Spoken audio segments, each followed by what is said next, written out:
pictures. I want you to go and pick a card that you feel very drawn to.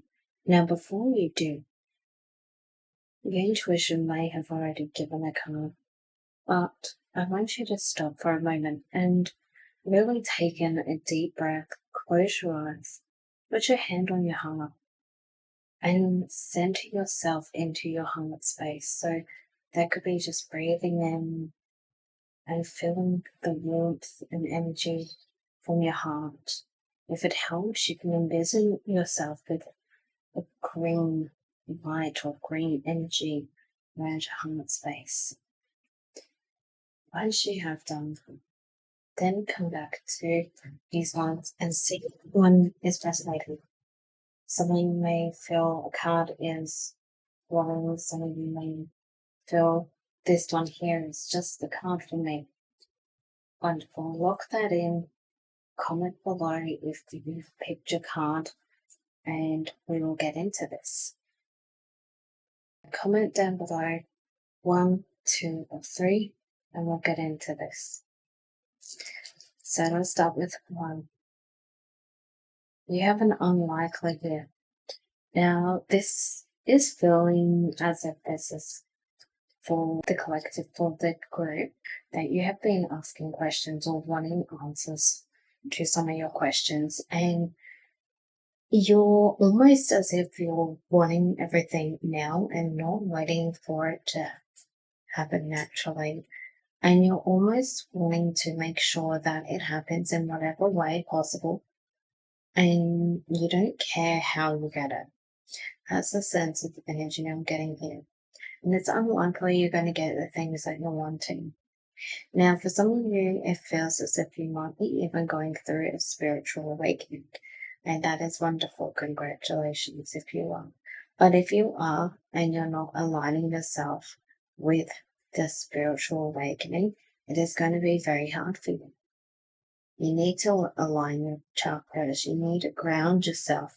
You need to make sure that you meditate. It doesn't have to be every day, but some sort of meditation is going to help you. Finding a spiritual community that can be in person or online. There are many spiritual communities now online, and find what resonates and links with your energy. But you can't rush a spiritual awakening, and you can't rush the process. You can feel rushed in the moment, especially when everything's coming in and you're getting messages left, right, and center, downloads and all everything. But don't rush it. And for those who it is not a spiritual awakening, you are rushing it. And if it feels like it is actually physically taking a toll. I'm getting a pain on my left eye as I'm talking about this. This is not my pain. I know it's not my pain. I'm going to return it back to you. All right. But that is for group 1. And if you stick to the end of this video, there will be an affirmation for this one. Next, we got group 2. So it's up to you, group 2. You were doing amazing. And this, again, is giving the energy of, okay, I have a plan, or this is what I want to do. And you're getting told here that it is up to you to make sure these things happen. It's up to you to, now that you've planted the seeds, to put the work in. So you may have decided that you wanted to do a YouTube video, you want to do a podcast. So you've gone ahead and bought the microphones, and you've bought, I don't know, a better computer. You've gone through getting a camera maybe because you're like, hey, I can post the podcast on YouTube as well. But you haven't started, you haven't pressed start, you haven't jumped yourself into the project yet.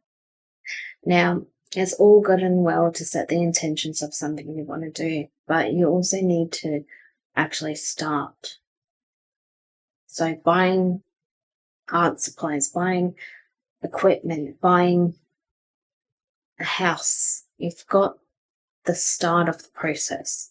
You've got the seed. That's the seed for you. Now you have to grow. If you've bought a house, It's now to move in and make it your home. You know, it's not just a house, it's your home. Make it your home. What screams your home? If it's a project, why is it your project? What supplies did you take? What do you need to do to start this project? And some of you might go, I need motivation. I need something. Don't start with the motivation. Just start by just doing and just become mindless when you do it. Artwork works amazingly when you're just not thinking. And a lot of the times that can be a meditative state that you end up going into because you're allowing yourself to be free. And that's what you need to do. All right. And again, group 2, if you're still here from group 1, at the end of this video, I'll have some affirmations. You can fast forward it. All right. Okay. Next one, we have group 3. So group 3, ask help from others. Now, this feels as if you're someone who's not only a people pleaser, but you're also someone who tends to like telling people, don't worry, I've got this, I've got this. You're getting the I've got this mentality here. And it's wearing you out thin. It's wearing you out thin. This is where you need to call help from others. You may even find that you're over here thinking, oh, this is not working out. What am I going to do? How am I going to do this? You may even be just needing an outside perspective. Now, don't just go to anyone, you know. You wouldn't want to go to someone who can't give you the proper support. You know, why are you going to this person? You know, naturally, a lot of people like to go to, you know, maybe their mother or an auntie or a dad or an uncle who they, you know, trust dearly. But are they helpful in this one? You know, maybe they are going to hype you up, and then they're not the person who's going to give you the constructive truth on this. And, you know, some of you might even go to AI and go, hey, AI, can I do this? This is the time where you need to seek physical support from other people, because not only do you need help from others, but you also need that grounding from others that AI just can't do. It might give you some sense of people, but it's not going to fully 100% get you there. So ask help from others, and you really, really need to make sure that you're going to not just ask help, but don't apologize. Don't say, I'm so sorry I'm asking you this. Don't feel as if you're a burden to them. Say, hey, I know this might be random, but I really would like your insight on this. And if they give you a good insight, you know, maybe it's a bit harsh going, hey, that looks a bit out of the left field over here. And they might say, hey, that's a terrible idea. Thank them. Go, oh, thank you for your insight. I appreciate it. I appreciate your input. You know, it might be devastating to hear something you've been working on is not great, but it also might be the reality to help yourself get better or help you get into that mindset of being able to actually become a better version of yourself. All right. Now for that information that's from the collective today.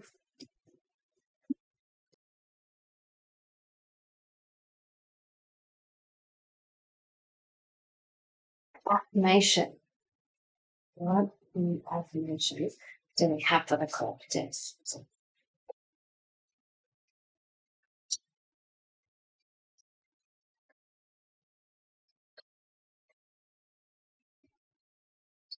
Thank you. So we've got a couple cards here. So the first one we have is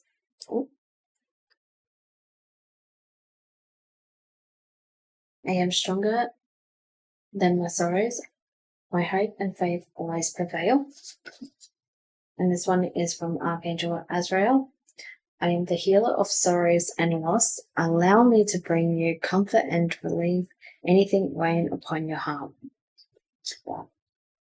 And next one is, there is no limit to how my guardian angels can assist me. I can ask for angelic help with anything I need. Message is from your guardian angels. We are omnipresent, so we can be anywhere and everywhere all at once. Don't hesitate to ask for our help with any task, big or small. Wonderful.